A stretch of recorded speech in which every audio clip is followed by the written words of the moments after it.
রমজান আসে আকাশে চাঁদ হয়ে, কিন্তু আমাদের মনের আকাশে কি জমে আছে একগুচ্ছ কালো মেঘ?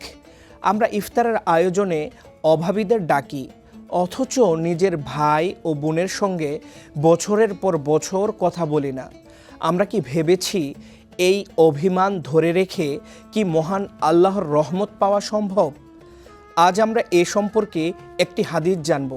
রাসূলুল্লাহ সাল্লাল্লাহু আলাইহি ওয়াসাল্লাম বলেছেন, আত্মীয়তার বন্ধন ছিন্নকারী জান্নাতে প্রবেশ করবে না। হাদিস গবেষকদের মতে এখানে জান্নাতে প্রবেশ করবে না মানে হলো হয়তো সে তার পাপের শাস্তি ভোগ না করে প্রথম দফায় জান্নাতে যাবে না। চিন্তা করুন, আপনার রোজা, নামাজ আর দান সদকা কি তবে বৃথা যাবে সামান্য ইগোর কারণে? আমরা অনেকেই ভাবি, সে তো আমার সাথে খারাপ ব্যবহার করেছে, আমি কেন আগে কথা বলবো? ইসলাম এখানেই আমাদের শ্রেষ্ঠত্বের পরীক্ষা নেয়।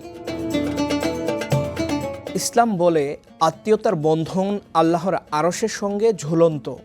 যে একে সম্মান করে মহান আল্লাহ তাকে সম্মান করেন, আর যে একে ছিঁড়ে ফেলে আল্লাহ তার সাথে সম্পর্ক ছিন্ন করেন। রমজান তো কেবল উপোস থাকার নাম নয়, রমজান হলো বিষাদ ধুয়ে মুছে ভালোবাসার সেতুবন্ধন গড়ার নাম। সম্পর্ক জোড়া লাগালে কেবল সওয়াব হয় না, দুনিয়াতেও এর দুইটি বড় লাভ আছে। এক, যারা আত্মীয়দের খোঁজ নেয় আল্লাহ তাদের উপার্জনে অলৌকিক বরকত দেন। দুই, মানসিকভাবে শান্তিতে থাকায় এবং প্রিয়জনদের দোয়ায় মানুষের আয়ু বৃদ্ধি পায়। আজই ইফতারের আগে একটি ফোন করুন, সেই আত্মীয়কে বার্তা দিন যার সঙ্গে গত ঈদেও কথা হয়নি। হয়তো ভুলটা আপনার ছিল না, তবুও আপনি আগে সালাম দিন।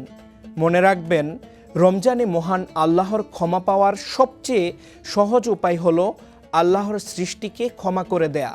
হে আল্লাহ, এই রমজানে আমাদের অন্তরগুলোকে জুড়ে দিন, আমাদের ভাঙা সম্পর্কগুলোকে ভালোবাসার চাদরে ঢেকে দিন।